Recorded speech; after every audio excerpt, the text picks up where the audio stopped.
On Wednesday night, Wells Fargo announced it will stop handing out subprime loans and close down 638 Wells Fargo financial offices.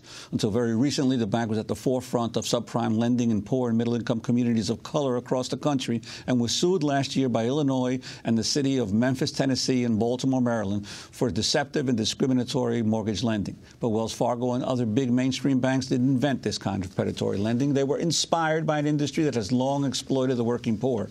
It's an industry that has become a fixture across America. Mom-and-pop pawn shops, payday loan brokers, rent-to-own stores, and storefront check cashing operations. These might be small companies, but our next guest argues that they invented the subprime loan.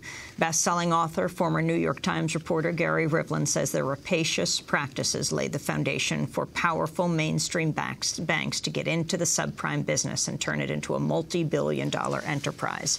He calls this the poverty industry. He wrote the book Broke USA: From Pawnshops to Poverty, Inc., How the Working Poor Became Big Business. It's just out. Welcome to Democracy Now! Lay it out for us, Gary. So what really struck me are the profits being made here. We've always had a poverty industry. Pawn shops go back centuries. Check cashers have been around since the 1930s. But what's changed is you used to be able to get a big house, drive a Cadillac rich.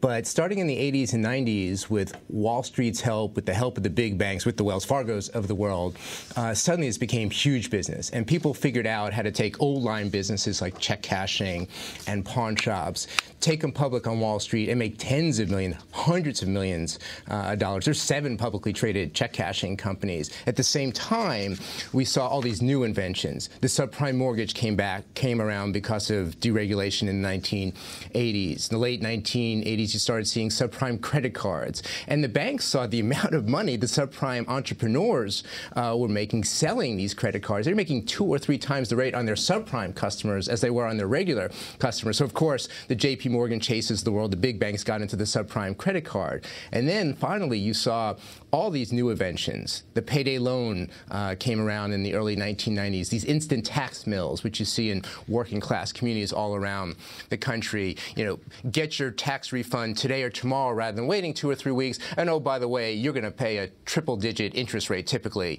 to get your money that quickly. Really preying on people so desperate for their money that they'll pay a huge premium to get it tomorrow rather than waiting the 2 or 3 weeks. So really, I just was struck that this was a Wall Street phenomenon. In the last 20 or 30 years, these have become multi-billion-dollar industries.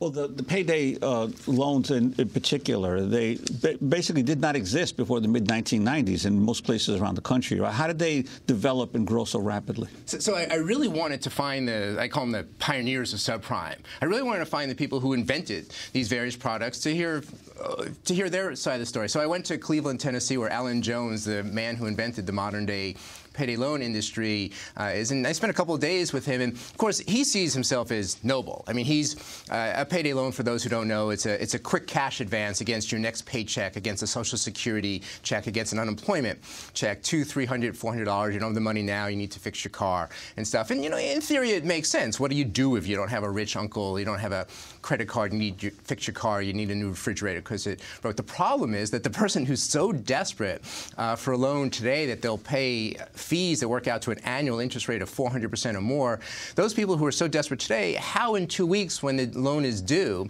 are they going to have the extra $300 they borrow plus the $45 in fee on top of their regular bills? So you see a cycle. You see people get stuck, and even the industry confesses that the average person takes 2 or 3 months to pay back one of these loans. So instead of $15 for every 100, you're sometimes paying $100 for every $100 you loan. And you know, the academics, the consumer rights groups, they find that the average person takes out 12 or 13 of these a year. That's half the year. You have a loan that has an effective interest rate of 400%. 1/5 of the people have it 21 or more of these loans a year. So if you're borrowing $500 and you can't pay it back, you're effectively paying $2,000 in fees for that same $500. And these are the people who could least afford to pay those kind of rates. The payday lenders say this is an emergency product. What did you find during your time spent with these major chains? You know, I went into this thinking, a payday loan, it's a necessary evil. It's a lot of money, but it's an emergency loan. What really struck me is the aggressiveness with which they sell these things. They're creating a lot of a lot of the demand. The big chains, or some of the big chains, if you haven't been in their store in 30 days, 60 days, they will call you and try to induce you to an emergency loan, but they're actually calling you to get you in.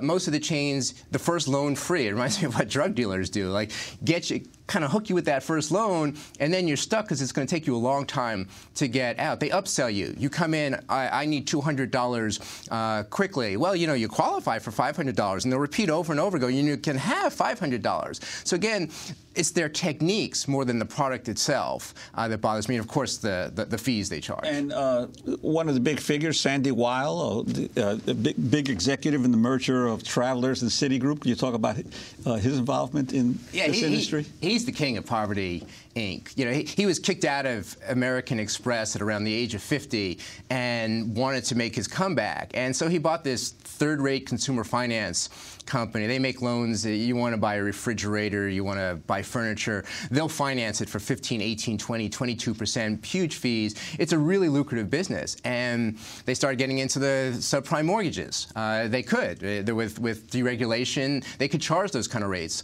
on mortgages. And so he used the cash he was generating from this company to buy Travelers, and of course eventually bought Citigroup. So in a way, Citigroup is the king of the subprime industry. They've helped fund some of the businesses I've been talking about, Pawn, et cetera. They were one of the lead writers of subprime mortgages, and of course they did the Wall Street thing of securitizing these, slicing and dicing them, and selling them off. Gary, we have to wrap up here, but we're going to continue this online at democracynow.org and talk about some of the heroes in the battle against the predators. Gary Rivlin's book is called Broke USA, From Pawnshops to Poverty, Inc., How the Working Poor Became Big Business. That does it for our broadcast. Democracy Now! Produced by Mike Berkshire, for Dukadusa, Armata, Angela Kamen, Steve Martinez, Nicole Salazar, Hani Masood, Robbie Karen. We're headed to Haiti for the 6th-month anniversary of the earthquake. If you have ideas for stories, write to stories@democracynow.org. I'm Amy Goodman with Juan Gonzalez. Thanks for joining us.